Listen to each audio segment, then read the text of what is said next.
So the session that we just finished, I think, was really terrific introduction to what I want to be talking about. And there's so many different ways that I can come at it. So I thought maybe one of the most efficient would be to find out what your experience here has been with projects in general.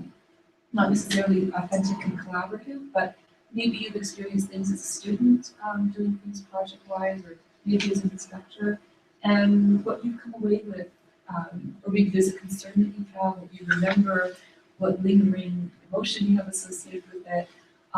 There are good things, and there are a number of bad things as well that you've experienced in the project. So whatever comes to mind, I wouldn't mind just quickly going down, and just to get some feedback to see, so I can tailor this as best as possible. Maybe anybody want to start? Maybe Dan or Chris? So what's gone well and not well in projects? Yes, just either contributing to that, or what you might want to see addressed, or do events, or a question about whatever is most top of mind for you. Yeah, I guess for me, it's the in-class, out-of-class balance, and maybe people's thoughts on student self-selecting or selecting groups. In that I've done a variety of things in there and have come to some of my own conclusions, but I'm interested in hearing. Talking specifically about collaborative projects? Could be, but doesn't have to be. Okay. But I'm talking about, my topic is collaborative. Okay. But I'm just wanting to hear about the project that you've done in general. What if we keep going? Sure, of course.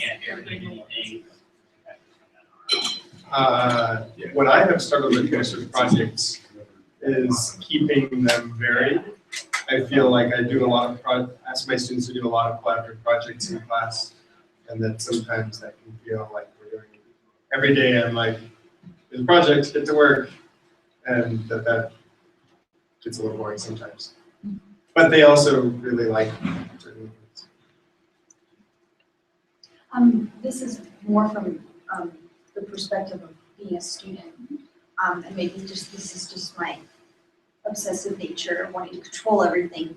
But one concern that can crop up is, how big do you make your groups, and how do you make sure that everyone's pulling their weight? Because I know, at least I tended to hate collaborative projects because there was always someone not doing the work, and then someone ends up feeling like they're doing everything, and then they do their part, but it's not right. So they use it.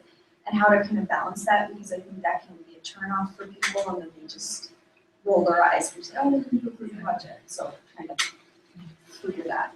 And then there's that whole assessment factor, right? Looking to put it in, Yeah, grade who gets so that issue. Well, yeah, we've experienced that. I'm going to speak specifically in terms of their oral skills teams that we put them in, because we put them in teams for the semester, and the teams consist of piano major, vocal major, instrumental major, and they're purposefully varied like that, so that these students are working with people that have other experiences than they have, and we've had a lot of positive work with that. We've seen students that come in with lesser developed skills really take a lot of good steps forward, and we've had the opposite occur where some groups just flat out fail, and we have to work with them and recombine and redo groups and everything like that. But in terms of most of the time, mostly it has been very positive. One of the ways that we do assess individually is that whenever they're giving a sightseeing exam or something like that, or a counting exam, we'll have them do trios. Everybody's responsible for their part. And not only that, we'll assign which part. So, okay, student A, you're on the top line, student B, so they have to know all three of them. So they work with them together, and they rehearse their parts as well. So those are some things that we try. So you control the groups a lot more. We give them guidelines, but yeah, they meet once a week with their singing teams, and they report back, and they assess each other at the end of the semester. I echo Karen's concern about everyone pulling their weight and issues of grading. A few collaborative projects. I tend to do a lot of collaboration, but not usually in the context of a project.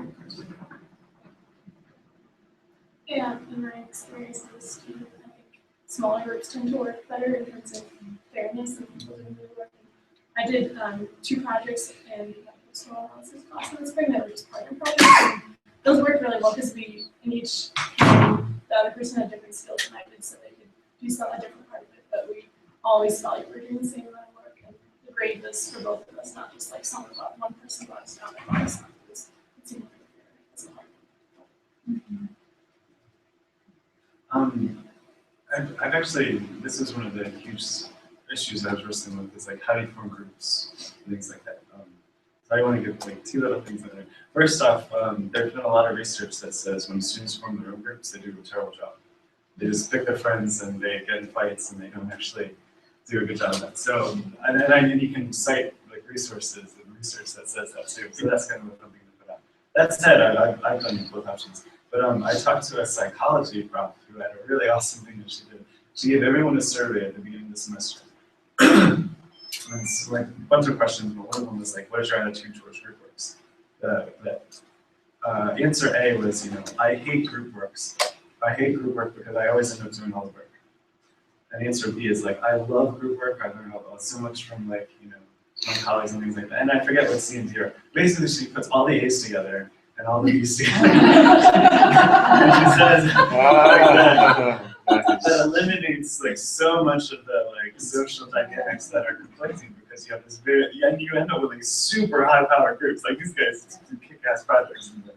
And you can almost know what the grades are going to be by these A groups in it. But no, it's caused, she says it causes a lot less contention between groups and a lot less intervention on her part. But even today, I hate the projects groups actually manage to function. Well, they have to. Because her reasoning behind it's like, I hate group work because I end up doing all the work. Like that specific language. Like there's some people who are just like, I'm antisocial. I mean, she had a few other options, but I thought this was a really clever way of parsing that problem out, because there is a sense of it sucks so bad to be in a group when people aren't doing what they're supposed to do. So that was a nice way to sort of get around at least that particular issue. I've done a bunch of stuff with students, mostly in an oral skills context.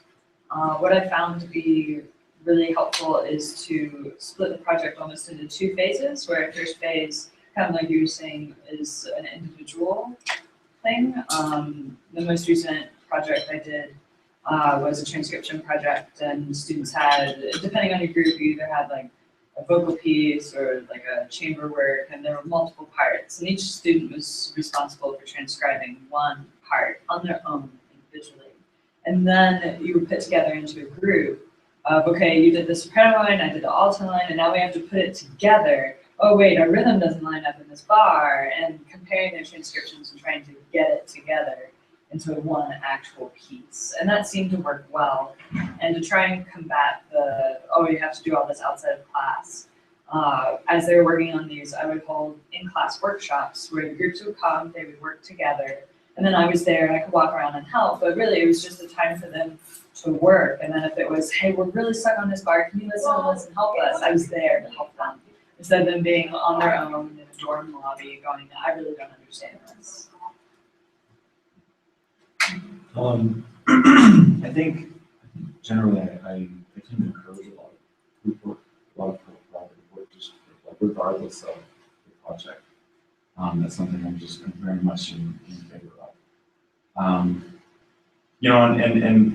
reflecting on my own experience, I recall as a student hating group work because I didn't have control. I felt like I was doing all that, all those reasons. And yet, as an academic and artist now, I really thrive collaboration. So I'm sitting here trying to tease out what's the difference, and what could I replicate from my students. And I think that just reflecting on my own experience now, one of the reasons I love collaboration now is because I go into it valuing other people's perspectives before I even start. Like, all right, I'm working with you because you are different than me. That's what's making this interesting. And so I'm wondering if there are ways to inculcate that type of perspective in the students with this mutual appreciation of differences and how that might be highlighted as a positive aspect of the project. What do you think? So I've done quite a few different types of collaborative projects. One of my favorites was in the last semester harmony class where the students did group improvisations in the style of our talk our students did. And I framed it like the year is 2050 and like Apple computers are so strong that like any analytical question can just be answered by computers. Like the only human thing that is left that computers can't do is improvisations in a style. And so like so your pre-concert lecture is going to be like improvising in a style and so forth. And we get some like really good results and I like to use the results of these things as like fodder for analysis, like analyze like what you did as music, how does it relate to music you're studying and so forth. And some of the projects were really good, but then to go back to this question of like things that don't work so well, there was one project I was listening to, it was awful to begin with. But then apparently there's this one student who just never showed up to the group meetings and then the full news person who like failed the class 5 times in a row. But finally just like recorded himself singing and just sent it to his group, and the group had to somehow figure out a way to put the recorder laying the recording into the public. But the acoustics were good, it just sounded awful. And so I eventually gave the group like a good grade for their work, and he got a really bad grade. But a solution to this problem that I eventually learned a year or two later was to essentially have the group members do peer evaluations, and each student, well, there's a couple of different approaches. This is the harder core approach. Each student has, let's say, like 10 points. Let's say there are 5 members of the group. Well, let's say 5 members of the group, 5 points each. So let's say 25 points. So if everyone does equal work, then they could each score each other with 5 points and they'd all have the same score. But if, let's say, you feel like you and your friend did a lot of work and the other people dropped the ball, you could give yourselves like all 10 or 15 points. You could divide it differently, and you only have a certain amount of points to give out. So then finally, the scores that each group member gives each other are used to weight the grade. So as one person might get an A, another person might get a C or a D, depending on what they contributed. You can usually give the range where like if 5 points isn't B or so, or B minus or something like that. So there's a scarcity effect. Mm-hmm. So the issues that I think of are assessment, but also if I have people working in pairs, for example, oftentimes you can suspect, okay, the stronger person brings the weaker person along, right, to a certain sense. But oftentimes you can intuit, or you can pretty much see, okay, I think these are probably the weaknesses of this person, but being able to give them that feedback is a little difficult without knowing. In other words, it's not explicit that they did this. And it's kind of difficult to give the critical feedback to the group as a whole when you know that kind of thing. And the other issue is I often have my students do paired presentations and analytical presentations, and that's really more for the purposes of time, but it's also a comfort factor when they're new to, I'm talking about post-time at the middle of the semester and so on. But personality, if you have somebody who's really long-winded and unorganized, it can hijack, like, you can warn them, but yeah. Okay, this is all really terrific. What I take away from it is that we need to spend some time talking about project design and how assessment fits into that. I think that might answer a few questions, so I probably will resort to something like that. I'll let you know how or what my position is coming to this. I work within a curriculum that, it's a core over 2 years, teaching core theory things. It may be organized a little bit differently from other places, but it's essentially, covering stuff that's tonal and form, and usually quite a bit of detail when it comes to form, so we'll turn exclusively devoted to form. And there are examinations and tests that are expected to happen when students come in as freshmen or first-year students, as we say up in Canada. There is a certain, the first experience tends to want to continue on into second year because they understand that theory works this way. you're supposed to have tests and quizzes and examinations, and there's probably exercises that you do. And of course, I would want to give students feedback on the work that they were doing before they were tested on it. That only makes sense, right? So there's a formative component. Now, if you're going to be able to give them feedback and want them to complete it, you have to have an assessment component attached to that so that they do the work and hand it in.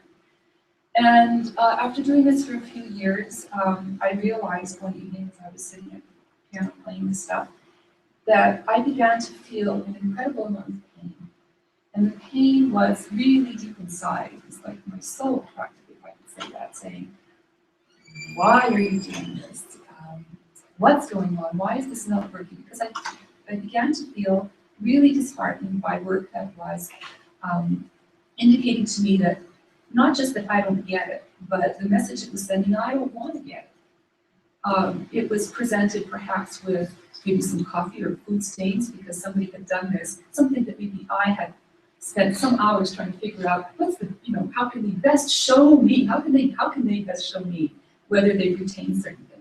And they may have clearly just looked it off in the cafeteria right before this theory section that I taught at 1:30 or 1 o'clock. So they just had to grab some lunch and they did then, or they did in the hallway, or it was, crumpled paper, or whatever. The presentation wasn't there. The presentation was saying, don't take me seriously. And if I did take it seriously, well, I got the message that the presentation was giving me. I shouldn't take it seriously. So basically, I just said, there's got to be a better way. And so I started thinking about my own learning, and then as a professional, how it is that I learn now.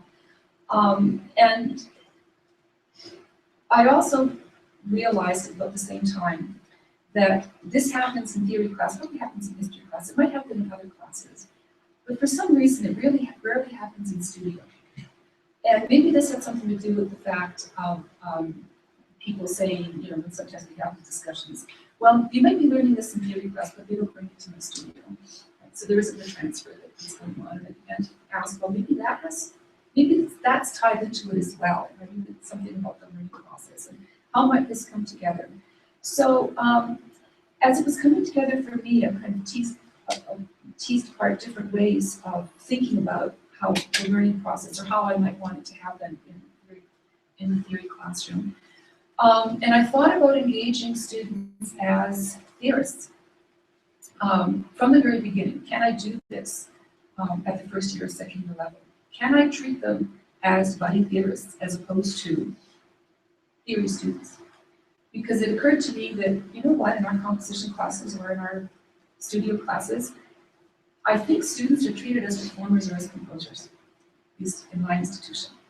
In other words, they engage, they learn what they need to learn as that role.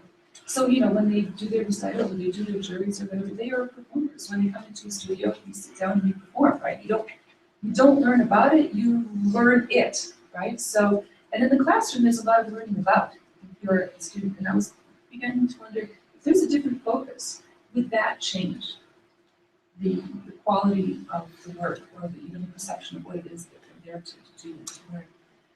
So I talked about that a little bit in an essay that I've submitted to the next issue of engaging students. So I won't go a bit more into that. You can read about that aspect of it. I think it's going to happen. I'm not sure, but last I heard it was end of October, so I'm looking forward to that. But in that essay, I do link to a publication that came out just in June that talks about the design of one of these projects that I put together. That basically mimics how I think theorists learn professionally, but also how they do their work. I can look at it also as a collaborative project and why it works as a collaborative project. And I've tried to do this in different ways. So I've pulled out different components of what I'm about to tell you about. And I haven't gotten the same kind of positive and satisfying results as with this particular design. So I can break the design down into different components, and it turns out, as I was doing research as to when I got stuff that worked, I then began to research, well, why does this work? And I found out that it aligned with different kinds of educational best practices and the sorts of things that work in either the psychology of education or just education in general has been writing about in terms of, oh, this is what works because, or studies having to do with different aspects of what it is that informs the learning process and a student-centered learning process. So that's the last time I'm going to use the word students. So for me, all of my students now are budding theorists when they actually engage in this project. I've thought about doing the curriculum strictly with just these projects, but it's not feasible with the content that we need to cover. So having said that, I'm also thinking that we might reach just a certain particular saturation point, and then it might not be even worthwhile to do the curriculum that way, strictly with projects. In other words, I'm thinking that if I give my students the experience of doing this kind of project twice, they have enough information about the process and about what they have learned in the process that they can keep replicating this learning process for themselves individually, which is in effect what we do as theorists, although we work collaboratively. So if you go, you can go to this particular website, which is celt.uwindsor.ca. CELT is short for an acronym for Collected Essays on Learning and Teaching. The latest issue there, volume 6, will give you the contents of that particular journal, a particular collection. And my article is in there, and it's called Transforming Passive Receptivity of Knowledge into Deep Learning Experiences at the Undergraduate Level, an example for music theory. So I followed the curriculum that has been designed at my institution, and I do continue to lecture, and I continue to teach. I teach exactly the same way as I've normally taught, and we do have testing and we do have exams. But what I've done in a few iterations of this course now is to do this kind of project design twice in order to see if I can transform maybe the kind of passive receptivity which happens when you're lecturing into some sort of deep learning experience for my students. So this does involve active learning, but it doesn't have to be active in the sense of, when we say active, it usually means, moving and engaged and happening in the classroom and that kind of thing.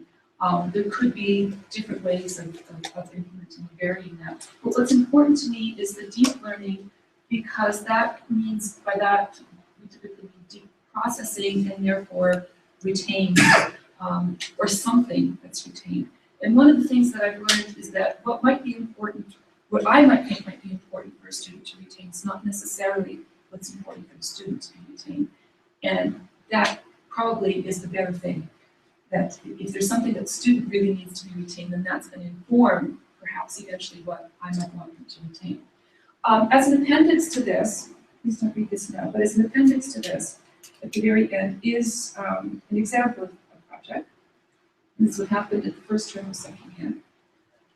And it's on the topic of modulation to closely related tonalities.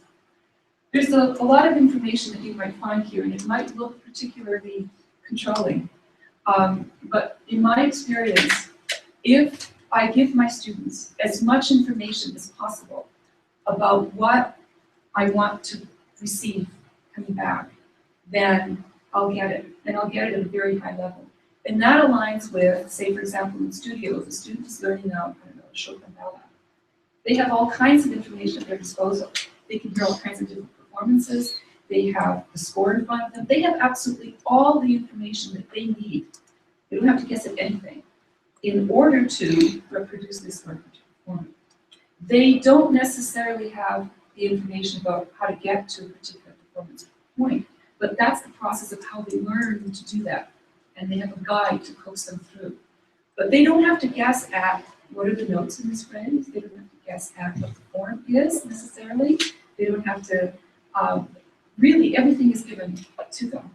In fact, sometimes we get to think of it as not, we're not supposed to plagiarize in universities, but if plagiarism happens anywhere, you're supposed to get the student to perform in the style of whatever, right? That's an aside. Okay. So I frame every project in in a professional way. So I let them know that one of the things that music theorists do, for example, in this project, is write specialized essays for books or for a particular purpose. And I let them know that they're going to experience this opportunity and this professional process as they demonstrate their learning about modulation. So I give them this project after we covered, so to speak, everything that I think they need to know about modulation. So the main points, and they've been given homework exercises, which they may have done or may not have engaged with. It really doesn't matter to me at this particular point.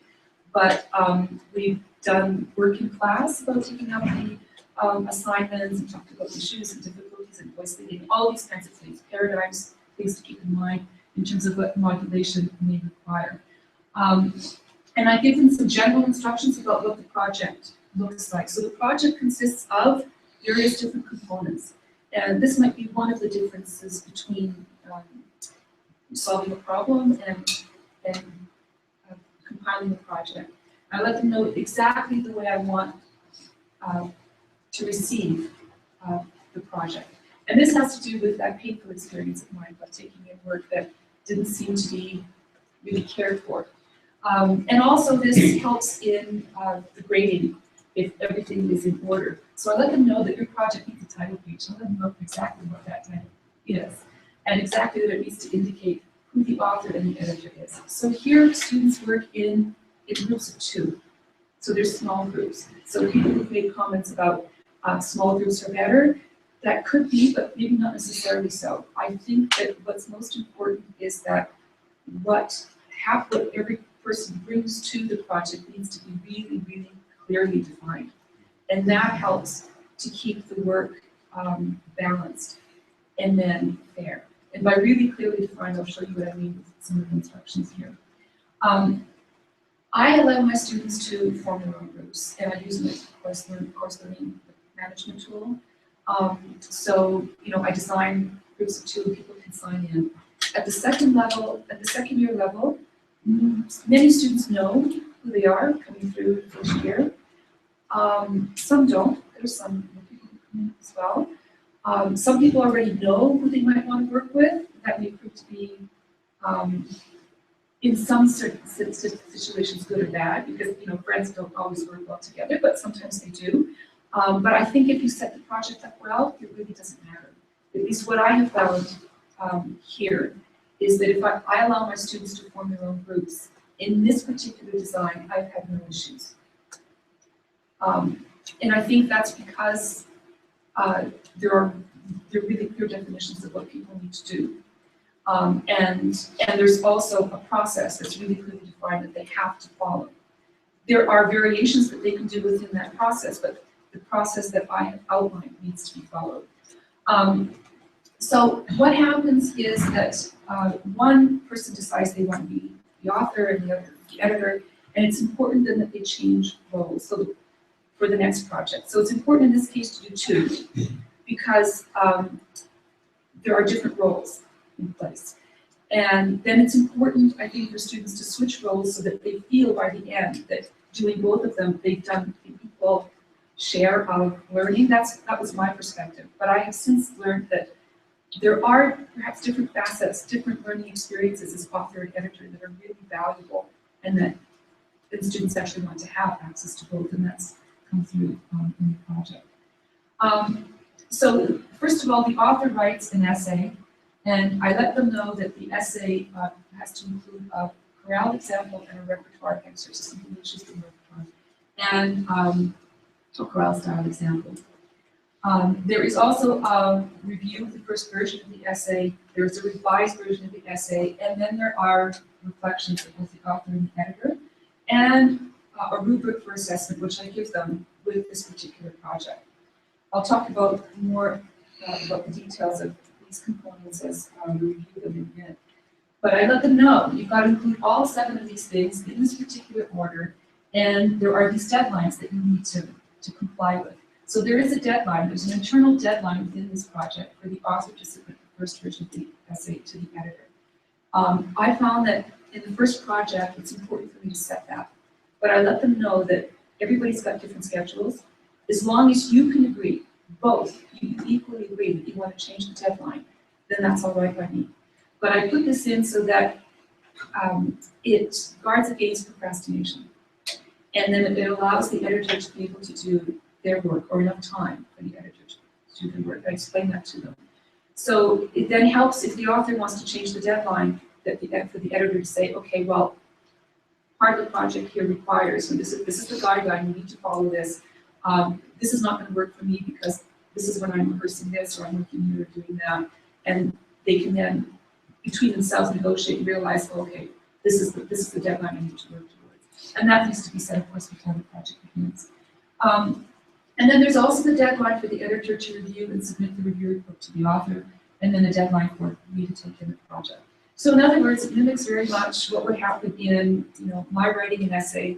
There is a deadline by which you need to get to a journal for determining whether it might be accepted or not.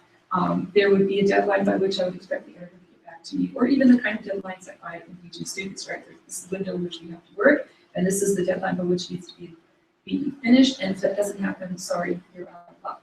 And this is part of working within the real world. And I let them know that if they have any issues, to please contact me at any time, of course. So this actually happens all outside of class. Technically, because we've already covered this. And I want them to know, I want to know how much of this have you retained. That's what I want to know. Of course, in the process of reading, I've learned they discovered all kinds of other things. So here are really detailed instructions I think about writing the essay. And it's similar to the kinds of details I might get from a journal, saying this is the format that it needs to be in. And I let them know that this first version is not a draft. You can't have anybody writing a draft here. This has got to be the best individual work that you yourself can do, heading into an editor. And I let them know I don't want them to collaborate with anybody. They learn that means don't collaborate among yourselves. But I don't really necessarily need to state that, I have found out, because the rubric doesn't give them any incentive to do this. In fact, the incentive in the rubric is for them to do their own individual work. And it's even better for the editor if the editor leaves the author to do their own individual work. There's a greater payoff for the editor to do that. Now there is a process when you consult. You consult with your editor after the editor receives the best work that you can give them, and the editor writes them a report, actually. Here's what the essay needs to include. So I tell them absolutely everything that I want to see in a particular essay. I tell them exactly what the title needs to be. I tell them that they have to discuss to me or explain what is modulation, and they need to do this in about 500 words. I'm not interested in reading pages and pages, so I need them to distill their knowledge of what they believe to be important into 500 words. They're doing this for their own audience, because the purpose here, is here. So the author here is an expert, and they have agreed to write an essay on the topic of modulation to closely related tonalities for a music theory handbook. So the handbook is supposed to be used by second-year music majors, so by themselves, for reference or review purposes. So they're doing this essentially, they're creating a study tool for themselves on the topic of modulation to closely related tonalities. And the essay has to be in the following format. So that's the purpose. And in fact, you could say that's a problem if you want to frame it as a problem. But I'm not framing it as a problem that needs to be solved. I'm framing it as, you are the expert in this. You just learned about it. You're the expert. You've been contacted to do this. So here you go. In order to do this successfully, this is what you need to do. So this particular publication, this handbook, wants this kind of information from you on modulation to closely related tonalities. You have to explain what modulation is. How does it differ from tonicization? But in what way is it similar? What does it mean to modulate to something that's closely related? You have to identify what the closely related tonalities are in major and minor modes, because that would be helpful to know. How is modulation to closely related tonalities usually accomplished? How does that usually happen? How is it analyzed? And then to supplement your essay, compose for me a chorale style music example. And this is exactly what the chorale style music example needs to include. So from the point of view of grading, there's still a lot of room for invention here. But from the point of view of assessing one project, you could determine have these things been met, and the editor can then also determine have these things been met. So there's a guideline for the editor to develop in terms of how to assess, is this actually an appropriate essay or not. And then in the sixth point, I asked them to include an example of evaluation in a musical composition. So this is another example that's going to illustrate your essay. Now they can understand this because the textbooks that we have chorale style music examples, and there's music examples from literature. So they understand the value of having these kinds of examples, how they might, as a student, relate to that. But I'm asking them to, in order to include a music example, to go and find an example in their repertoire. So here I insert something that has to do with transfer, where I don't tell them this, but in fact, they actually go ahead and do that, where they look outside of anything they might find to be a theory text or do in the theory classroom, or what they might confine in a box to theory and say, oh, okay, I can take this to studio or ensemble. There's a composition somewhere here, perhaps, that is supposed to have something that I can include in my essay as an example of what I'm talking about. And so when the essay is written, the author submits the essay to the editor and keeps a copy for themselves, because that's what we do in real life. Copy for yourself. There can be no excuses for losing this work. And then we can skip to the editor. So the editor's job, I say, you have asked the author, so they have actually asked the author to write this essay on the topic of modulation, for your music theory handbook. So they may be working for the publisher. I put myself there in the role of the chief editor or publisher, and I have this editor here who I contacted to find an author to write this. So as the editor, I explained, your job is to review and edit your author's essay. In the first place, when people split up, who wants to be an author, who wants to be an editor, everybody has this idea that the author's going to tell the word, the editor is the easy role, because the author's going to write it. But the editor actually has an equal, if not actually more difficult amount of work to do. Some people realize that and they write about it, but, and that's because the editor reviews the essay and needs to engage with the subject matter. So to engage with the subject matter, the editor writes a review report. And this also happens in the real world. There are often journals, as we know, that have forms to be filled out. And those reviewers who are most helpful are those that write extensive reports. I mean, that's been the case for myself. I've learned most from people who spend a lot of time answering a lot of questions and actually engaging with what I've written. That's been very beneficial. And so I guide the editor through a process in which that could happen. So I asked the editor to title it the document that they're going to produce, the editor's review report, and to include the date of receipt of the essay and was it submitted to you on time. So I have to let the editor know that it's his or her responsibility actually to indicate, was the deadline met? And it's all right to say the deadline wasn't met.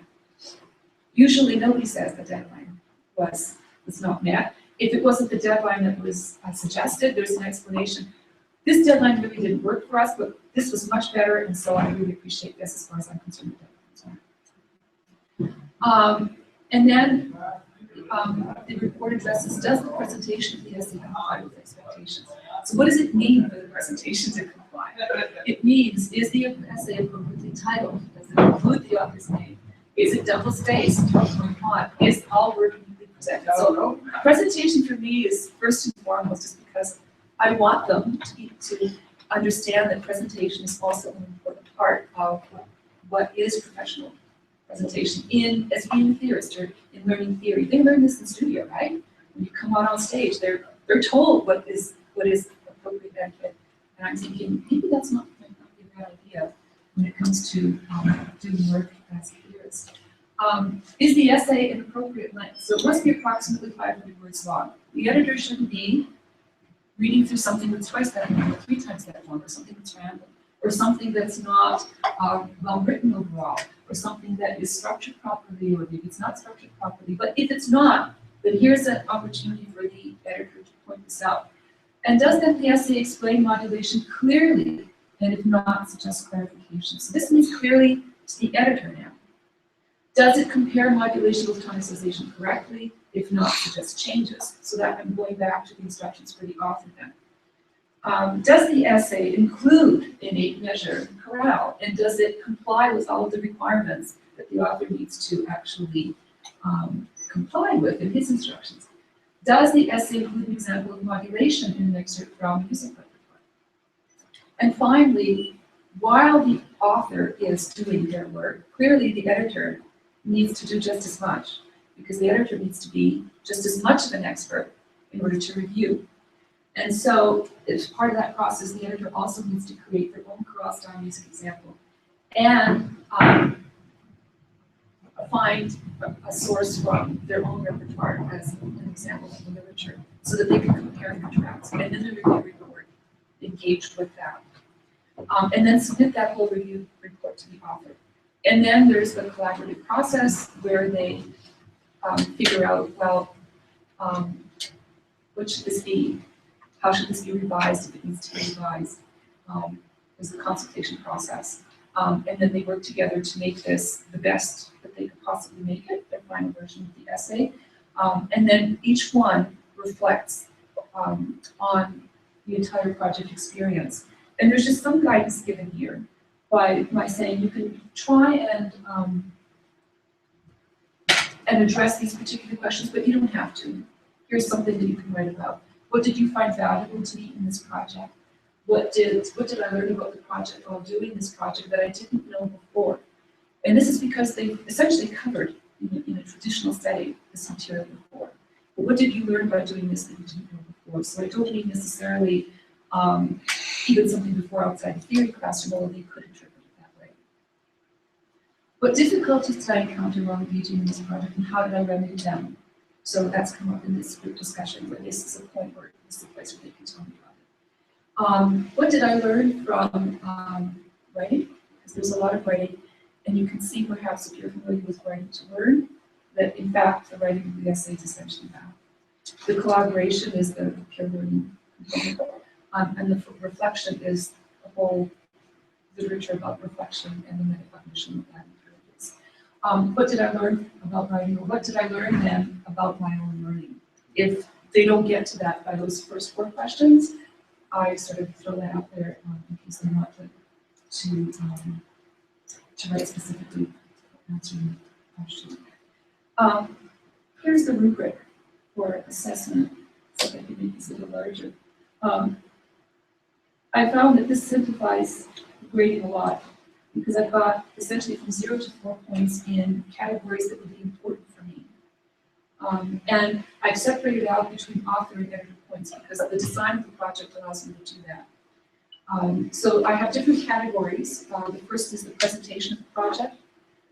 The second category is the author's first version of the essay, the editor's review report, final version of the essay, the 2 components that need to be present, the chorale style music example, once it's revised, that's in the final version of the essay, the repertoire excerpt, final version of the essay, and then understanding modulation in terms of what the whole thing presents to me. And then also the reflections. And in each category from 1 to 4 points, I write descriptively about what would fit into that category for me in terms of the evaluation. So as they're doing their work, when I disclose this to the students, it makes the grading transparent for them in terms of they can compare their work to see where this falls into. So 0 is always something's not submitted or is missing, but 1 can range from, for example, for presentation, if the project is disorganized, or items are missing, or if it's incomplete.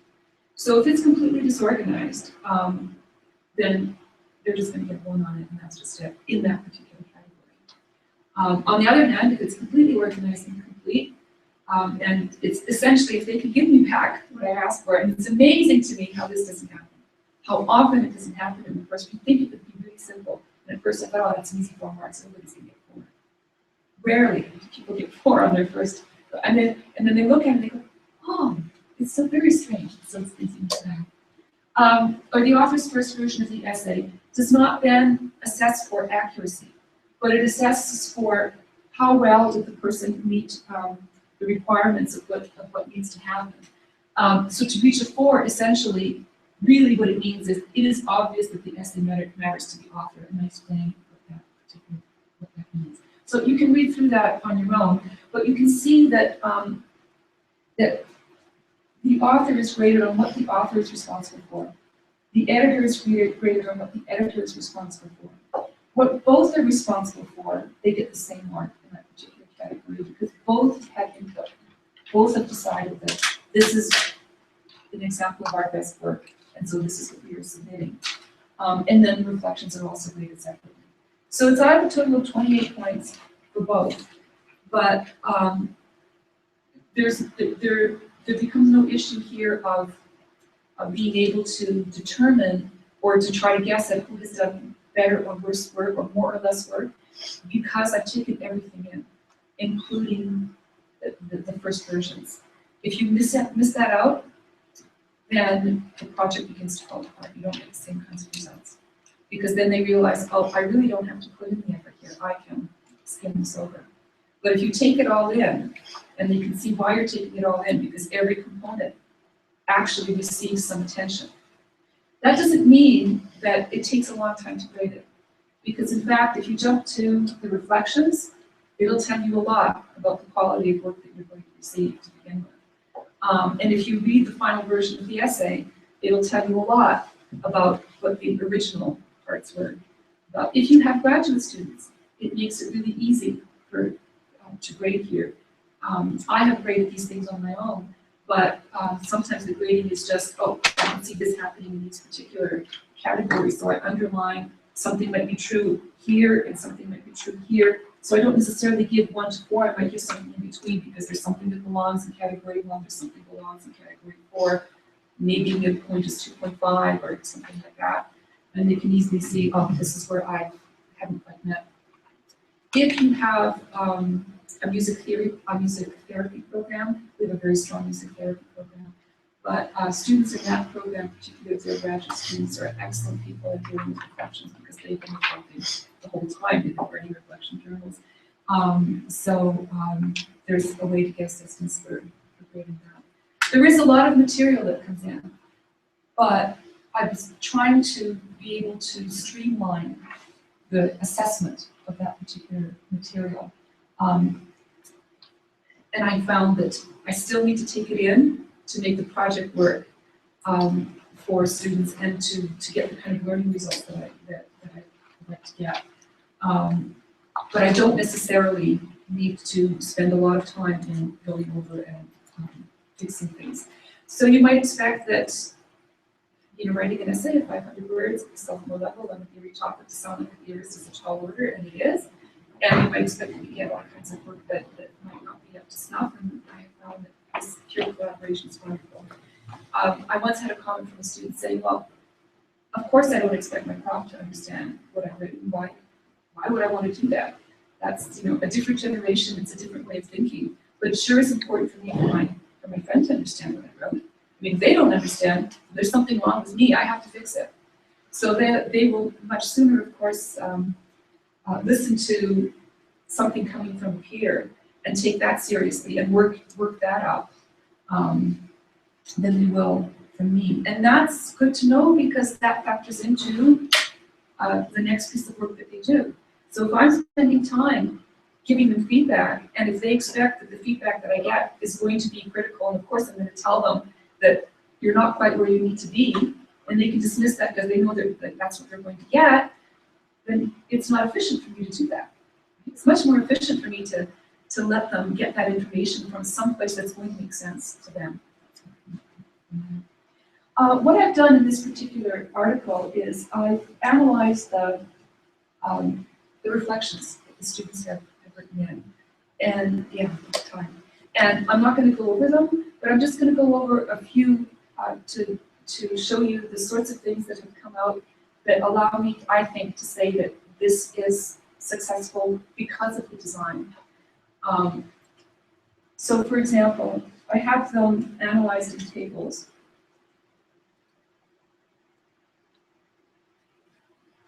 Table one talks about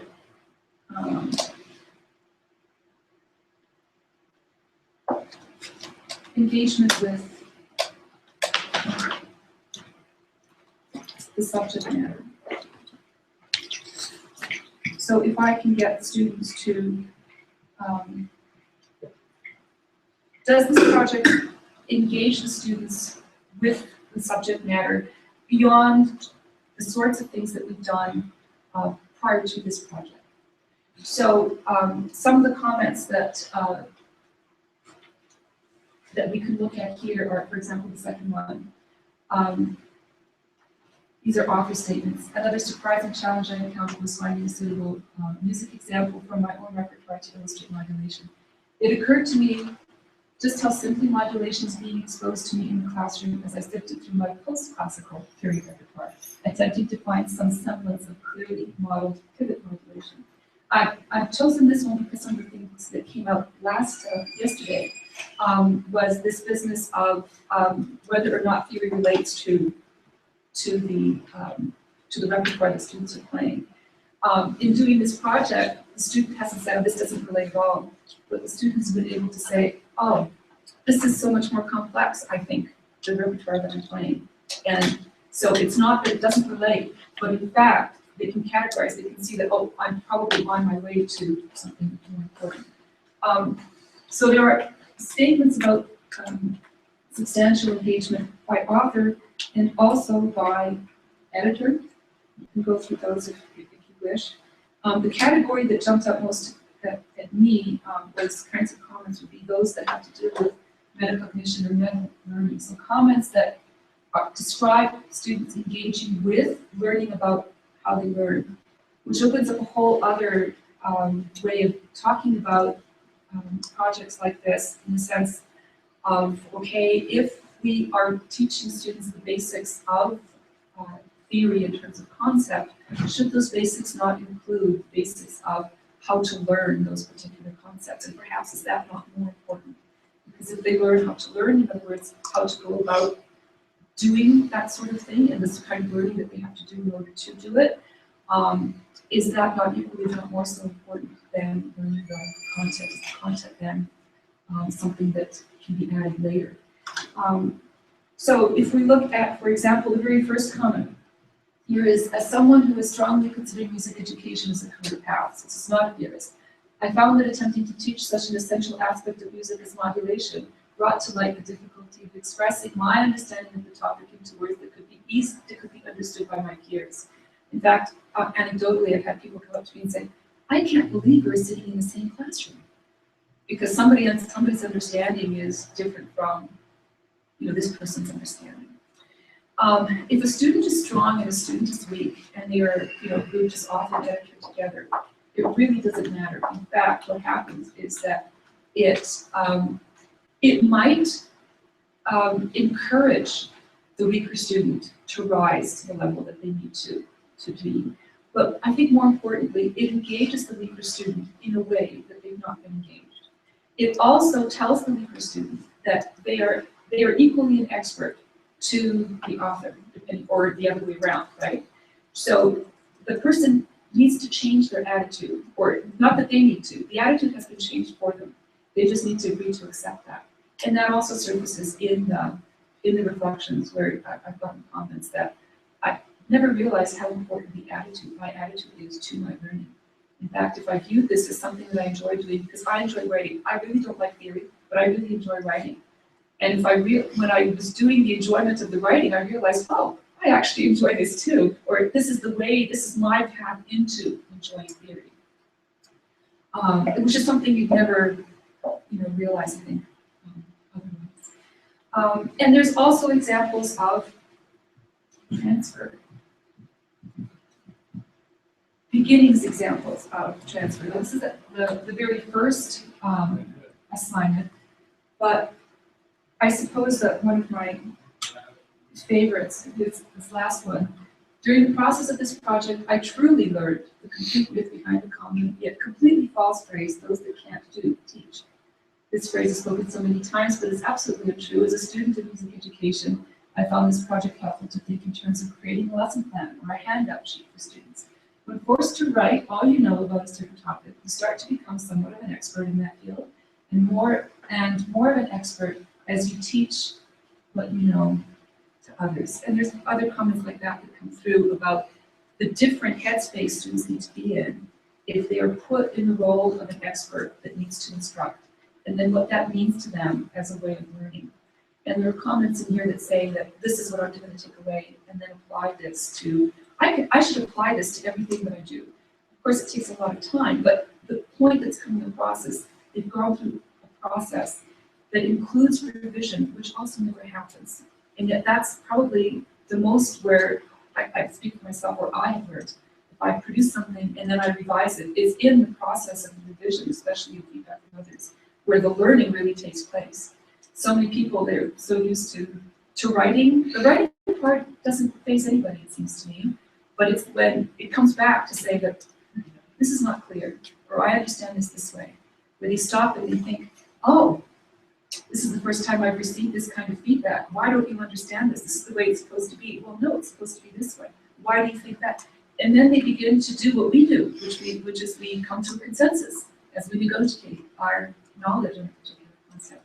So in fact, I'm finding that they are actually engaging in theory, in theoretical discussion about a topic that they've been introduced to. They have some familiarity with it. And in fact, they might think they know everything they need to know because we've covered that chapter, right? Yeah, I know about it. I can take a test on it. And then we find out, there's one comment in there saying, I've learned that I don't always know what I think I know. I'm sorry that's taking so long, but the point is that there's a lot of time certainly that I put into the design. But this design can be replicated and adapted to anything, everything. What's important is balancing requirements and making it clear, not assuming that students will know. You need to assume students will not know at all. And getting people to do equal kinds of work that they will submit. And not in whatever the assessment is. For me, the rubric is fabulous. It's been a time saver. And if that's given to the students at the outset, they know exactly what you're grading on, and they can see that, it doesn't matter the work that the editor receives, they're not responsible for the author's work. As long as the author does the best, and the rubric then encourages the editor to do the best, that's where they're going to get the best kind of thing. This is beautiful. I think it's really good. So what I've done is essentially tried to replicate a project, what we do professionally. And I'm just surprised that students begin to enjoy theory. But because they're doing theory, and I'm treating them as theorists, whether they want to be theorists or not, they're not going to necessarily. But I love the fact that you are not the audience for their writing, so it's not a report to you on this is what I've learned. It's they're writing to their colleagues, as you said, and consideration of the audiences changes the tone, changes the content, changes a lot of aspects of it. Yeah, when you did this, you had everyone actually write on modulation closely related to melodies.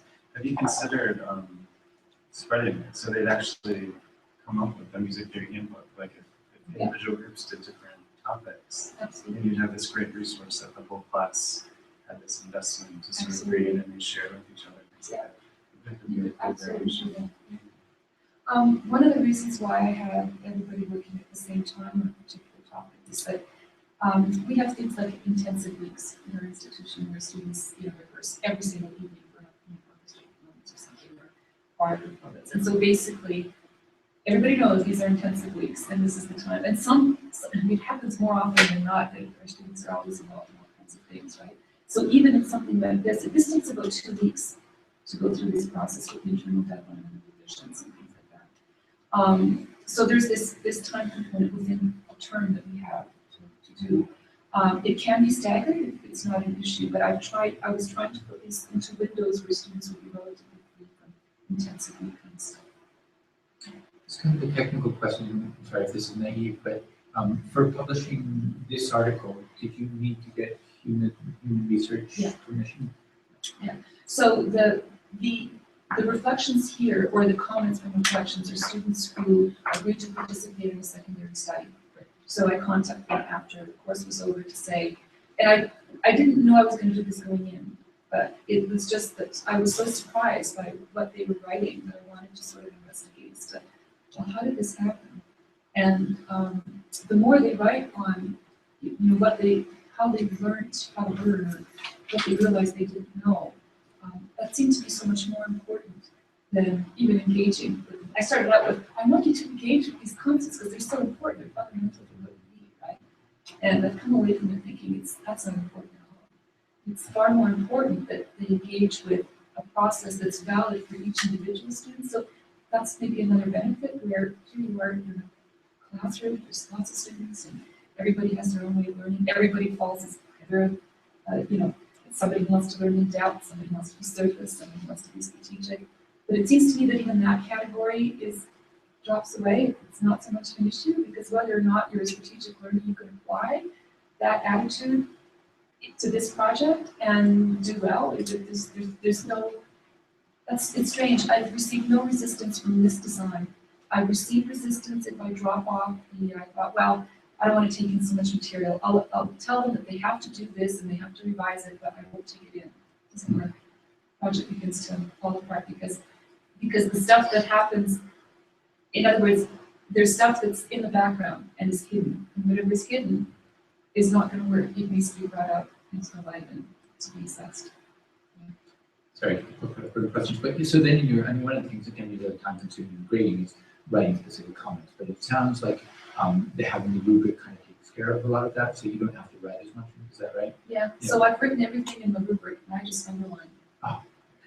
I mean, the odd time, you know, I might write something. What surprised me is how little I have to address that about, you know, even the structure of the essay. All essays are like a paragraph form. It's clear because it's gone through a peer review process. And if they don't know because they've created their authors, they might not be good writers, but man, they're fabulous authors. In my experience. And these are music students, right? Secondary music students. So you let them choose their own groups, or did you? I like them choose them. I would, yeah, the group dynamic could be really interesting because I could see, I play really a cynical player, that like a really strong student could just be like, all right, like, send me whatever, like I'll just fix it, or like I'll even write your essay for me to edit, and like because I really want to get us both a good grade on it or something. I guess there's, yeah, so like the duo, like, I don't know, and the idea of like non-collaborative. Do you think they really like don't talk about this, or do you think they like? I mean, in my experience, even if I tell students like don't talk about this, like they'll always like my assertion that they shouldn't talk to each other about this, I think, carries so little. Yeah. That's really, to me, that's become a really relative thing. In fact, I really don't mind if they, I don't mind if they do. What I was trying to bring across to them is that I value your individual work. It's not going to help you if you talk to somebody else. It's really not important for this project. What's most important is for you to write the best essay that you can write. You being the expert, I want your expert, or the editor wants your expert opinion. They've contacted you for what you know. So you can talk to other people. And writing is so individualistic that you can tell if they're just cutting paste. I mean, that's a nice example. Yeah. So in the end, like the second time around when we do the next project, when we switch, there are reflections that I've gotten about people who have consulted. But interestingly enough, they understand enough about the process that they don't consult people doing the project in the class.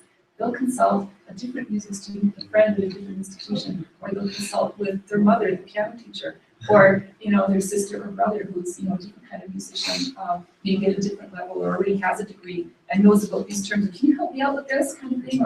And they find out that there's different terminology because it turns out if you study theory at a different, even a couple of years apart, all of a sudden you've got different ideas and different terminology.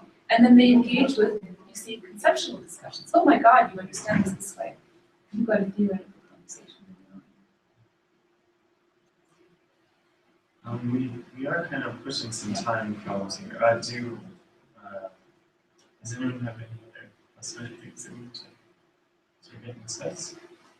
Did I get to the things that people have mentioned about concerns or I think it was just really nice how everything's so clearly laid out for the students. Like you said, it doesn't leave anything to the imagination, and that kind of takes care of some of the problems of divvying up the work. It's kind of decided for them how much work each person does. And then the grading rubric being so clear, there's no, what, you gave me this grade, and and that it just seems like the clearer that you are in the design of it and implementing the rubric and the guidelines, then the better work you'll get back.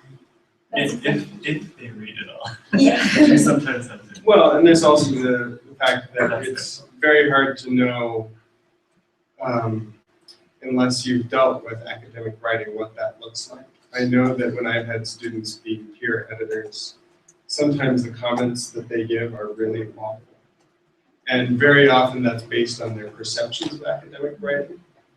You really should have another paragraph here because that's the format. Or you really should have, that doesn't sound to me like a thesis statement that I learned about in high school. And then I'll go through it and I'll say, that actually sounded like a fantastic thesis statement. So there are some things to be careful with there. Don't use the pronoun I, use this author thinks. Right, yeah. But I think even if I've done more informal kind of situations where people read each other's work, and I think even in those situations, they're learning by reading each other's work. Sure, And sure. they can, so I think that still can be valuable. Yeah. You're doing that without kind of setting up, at least that's my experience. But the other thing that I do in that case is I make sure that they provide at least, a certain number of positive comments about specific things that they feel are good and valuable in the essay, along with a more limited one, thing that they could see that could be clarified. But that's a more general thing as opposed to specific. And most students, like in the editor role, do write about that in the reflections. And some even say it might be easy to criticize, but when you have to do it yourself. So as the editor, if they're going to say you should do this, you should do this, especially when it comes to the writing of the chorale or choosing a music example, they have to have done their own research, right? To say compare and contrast here. If you don't think this is up to snuff, why not? What would you want to see? Or maybe so they have to defend it's not just to criticize, but actually. So I would say there still is a lot of room for creativity, but it's the kind of control that you can say controlled environment, but I think Ken Bain in his previous book talks about creating natural critical learning environments, and that means different things in different disciplines. But if I take that series of words and try to say, okay, how can we do that in music theory context? I think this approaches it in the sense that there is an environment that's happening, and it can happen anywhere. It can happen online. It can happen. I don't use classroom time to do it, but you can if you want to. I don't think there needs to be that for this particular project. But you can flip it if you want to do that. It's possible. So there's that environment component, natural critical learning. So it is certainly about learning, and that happens within the revision. It happens within the collaboration, primarily, I think. Critical is critical in the sense of not critical, but critical learning. And is it natural? Well, it's natural in our discipline, in the way that our discipline is done. So they're engaged as disciplinarians. Should we take a couple minutes and then start? Can we go fast enough to do 11:30 for the next session? So we're going to 12:30. It's going to be a split session, so graduate student-centered teaching. Do you want? Does it matter this room or the? Oh yeah, we flipped those because we wanted this one to have access. So what are the two sessions? The two sessions are graduate student-centered teaching, and the other one is assessment and standards-based grading. Maybe just a quick show of hands. How many people would like to go to the graduate student-centered teaching one? Unless you need me for the assessment one. What's that? Unless you need me for the assessment one. No. whatever it is. Okay, so, and then how many people are going to the students who speak? Okay. Cool. Do we want to maybe stream the graduate student one from here since we did assessment online? Yeah, a couple days ago? yeah, that's fine. So I'll be going down to whatever room. 191. 191 down the hall to the left. And we can do the students who speak.